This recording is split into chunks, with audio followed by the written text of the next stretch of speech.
Welcome. This is Judith Conrad from EugeneIntuitive.com, and I'm here with my good friend and colleague, Ashley Espinosa. So I want to have you introduce yourself to the audience and let them know who you are, what you're about. Sure. First, thank you for having me. It's really exciting to be on your show and knowing just how much we've worked together over the years. So it's just an honor for you to have me on.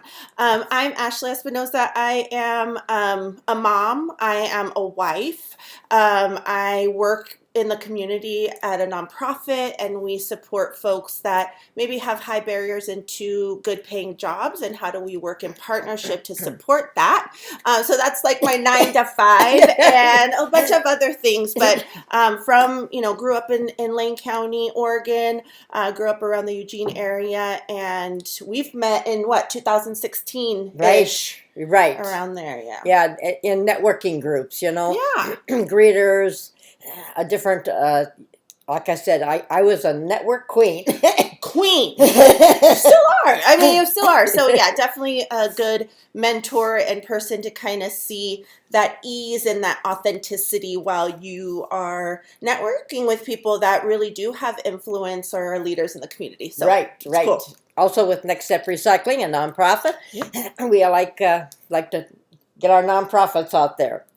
So I think the best theme for us to talk about today would be love. Mm-hmm.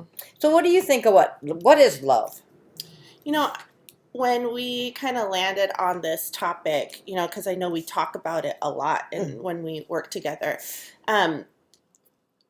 for the longest time, I think I interpreted love being part of my culture. Like I'm a Latina, both of my parents are from Mexico, and so I really thought that you were just born and you had to love.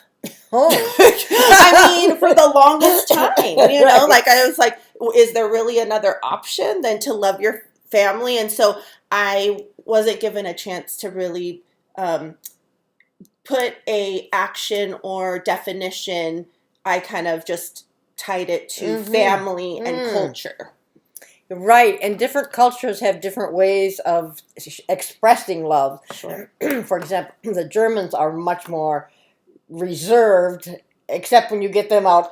Exactly. Out and about, but they're usually much more quiet. And the Latinas are, let's go do it. Well, and we're just, there's a lot of affection. Like when you, even speaking of that, when you meet someone or if you see someone in the street that you give them a kiss on the cheek. Right. Like you don't necessarily like lip to cheek necessarily, but kind of the gesture Right. towards that physical, if you think of the 5 love languages, like the physical touch piece, like that is what essentially that's doing, is it's like satisfying the physical touch of the 5 love languages. If you like, that's kind of how I see it. Right.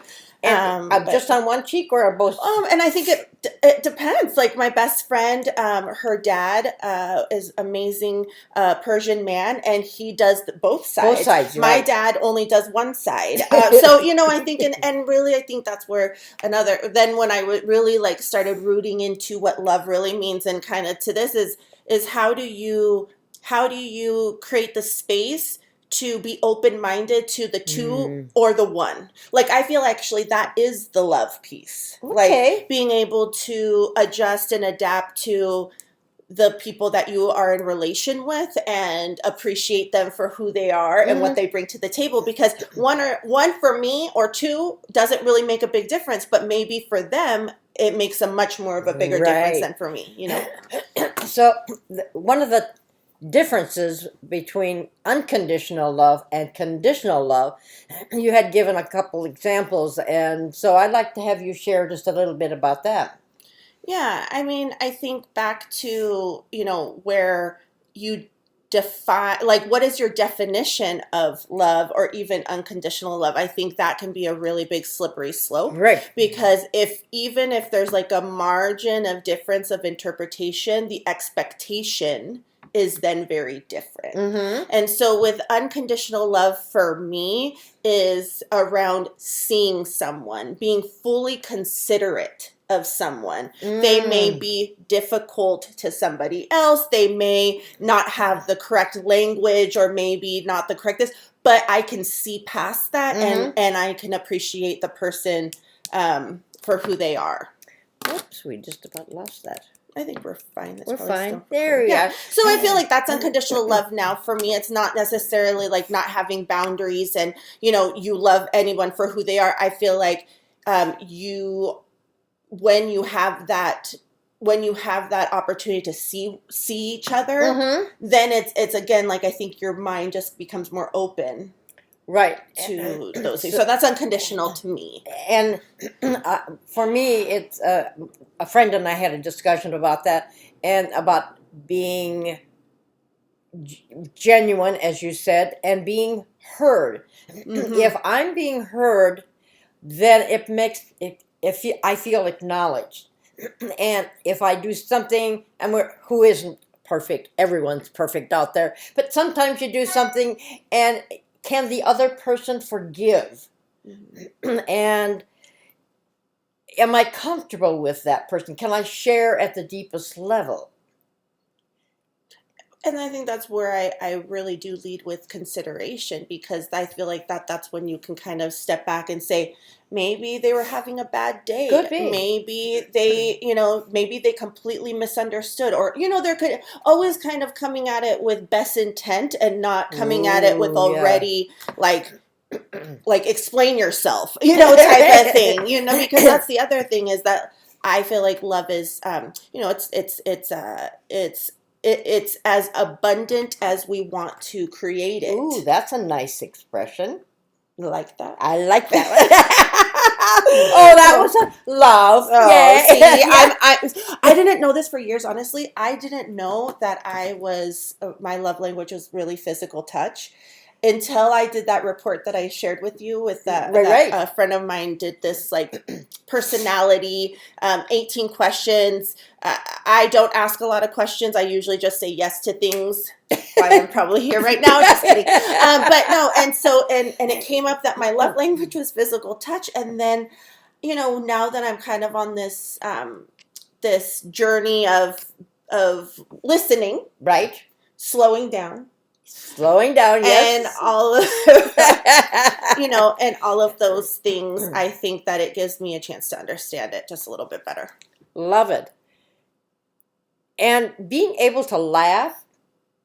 I mean, when you and I get together, we laugh. Yeah. Because I'm comfortable with you. It's just, I know you and I know that I'm safe. So for unconditional love, usually we think of it in relationship like husband-wife, husband-husband, wife-wife. So it can be defined with friends also. Well, I think that's where it is. It's like relationships maybe, and again, this, when you're kind of like I was saying, like in this self, not help, but like awareness journey. It's like I love my husband, married, but really those are structures that we as humans have put around it. So I think it's just when you're in relation with someone, right? Like when you are going to spend any amount of time, because I really do believe it's kind of like, for me, it's kind of like your mind mapping that you have us work on, right. or like that you really encourage me to work on. But you know what? It's like, how do you zoom out? How do you say, like, what is the root of kind of all of this? Does right, that make right. sense? Yeah, it makes total sense. And for me, it's being kind. Yeah. And even if I am not in relationship with someone, I can be kind to someone. I'm not in love with them, but I can show respect. I think that's a part of unconditional love.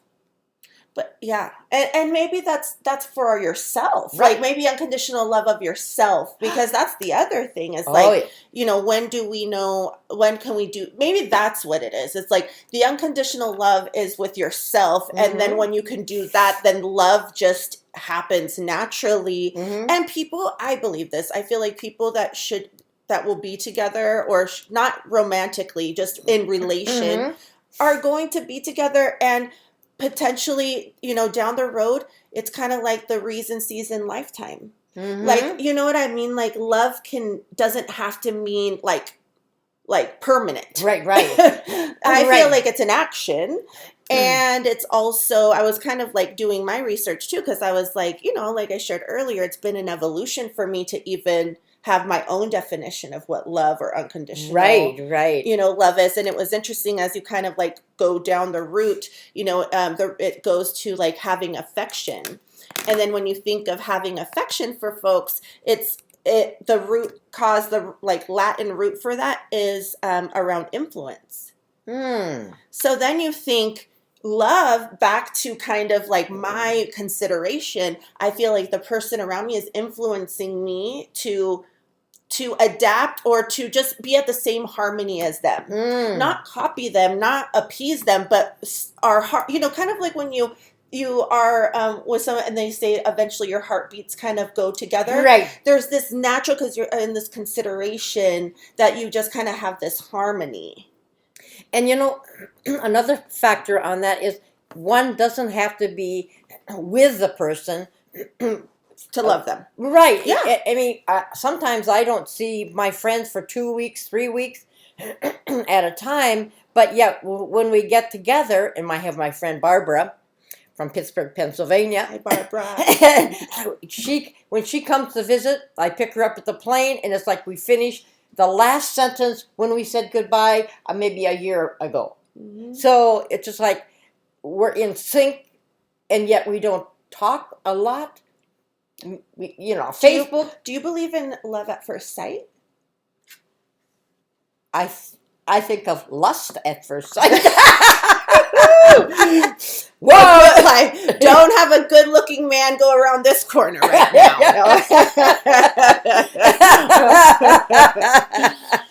Yeah, I mean, it's because again, like, if I'm taking it the way that I'm starting to interpret it, is it maybe a vibration, an energy where it's like I can feel the resemblance to maybe a person I do love. Okay. You know what I mean? Like when I first met, like my friend, speaking of friends, like my friend Karina and Liz, the minute we met each other, we knew. Right. But I couldn't say the first day that I loved them, but I could kind of already forecast that that relationship was going to get there.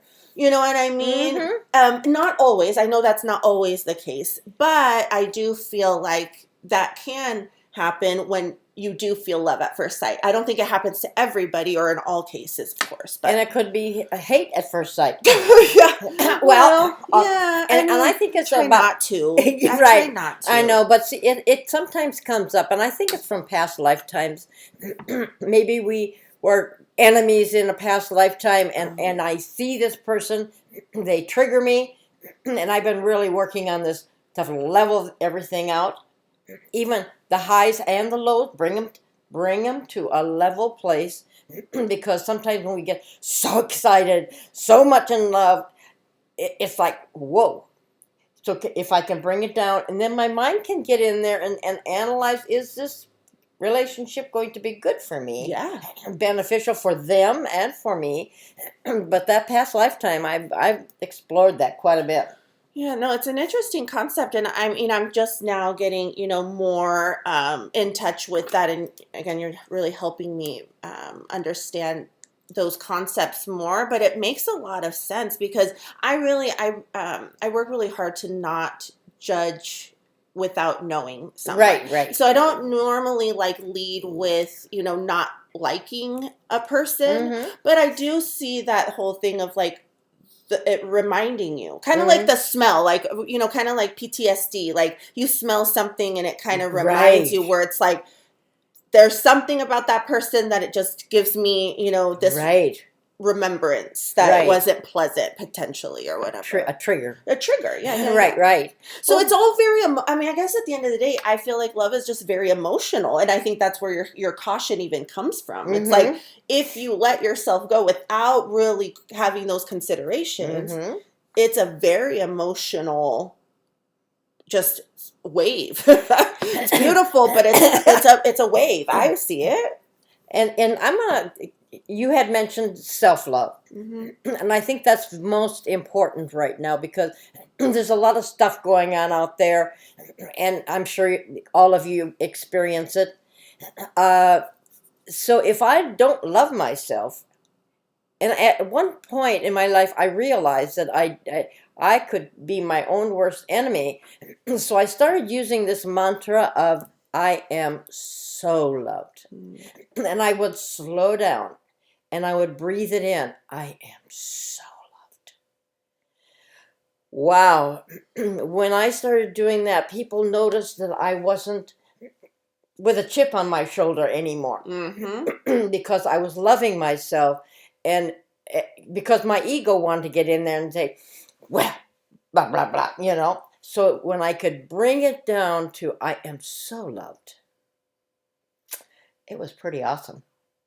Beautiful. Isn't it? It is. I am so loved. And it actually gives a lot of hope in the sense that, we have more control of these things than we might feel like we do at times when we're overwhelmed by a lot of this. But yeah, no, I think it's so true. And self-love, again, I think if you don't have your definition of it, whatever your definition is what you'll play it out to be. So if I saw it as only my family and culturally, if someone was not my family and not within my culture, I couldn't love you. Because that would have been anything else but love. It would have been, you're my this, you're really nice. I would, but do I love you? But now I'm like, no, I do. Like, there's certain people that I really do. I love them. Right. And they're not my family. And there's probably people in my family. Just kidding. I mean, cancel. Yeah, but I mean, like anything, and but I think I love that you're really centering the control that one has, right, by doing those. What are the affirmations, right? Like, or would that be considered an affirmation for you? Yeah. Oh yeah, and I have one that I want us to send to the audience. Okay. And we're gonna take a deep breath. And we're going to put our hands over our heart, and we're going to fill our hands with unconditional love. And then we're going to put our hands toward the screen to you out there in the audience. And I'm going to read it. I unconditionally love and support you just the way you are in all your magnificence. So let's do it again. Put your hands over your heart, facing towards you in the audience. I unconditionally love and support you. You. Just the way you are in all your magnificence. Like it. Isn't that nice? Yeah. Oh, we have one more point about the conditional love. Or did you have something? No. Okay. Conditional love. What do you think? That. Well, I think conditional love is back to the idea that the condition there, I mean, I do think that there is conditions, but those are our boundaries. I think I feel like that doesn't have to be conditional in the sense of, you have to have a certain amount of money, like materialistically, or because you have the same beliefs that I do, like a secret something that unlocks it. But there does have to be somewhat of boundaries and barriers, for example, that are like true ones, practical ones. Like, for example, I'm not the best communicator. Like, I'm not like texting my friends all day long. I'm not calling them 3 days, like 3 days a week. But that doesn't, if my friends would see that as love, they probably wouldn't think I love them. But that's not, so it's those type of things. But but some people can't handle that, and you have to be okay with that. Right. So it's like, those are the boundaries where it's like, that's the conditional love, but it's only because it just doesn't align. Right. You can't force things to be aligned. But I really do believe if the person is in your life, they're there for a reason. Absolutely. And like I said, past lifetimes, who knows, and all those things. Right. Gosh, lots to consider. I know. Yeah. Okay, so we're going to wrap it up. I think we've done a good job in getting the information out. So actually, I'll let you say your adios. Yeah, no. Hasta la próxima vez. Hasta la próxima. Yeah, no, thank you for having me, Judith. Thank you for taking your time to listen to us. And I send you all love and all just best wishes to everyone out there. So thank you. And I want to say gracias. You speak Spanish too? Yeah, you do. So I'll see you on the next podcast because I'm going to continue doing this. I've gotten some great feedback. So I will say until the next time then, and we will see you soon.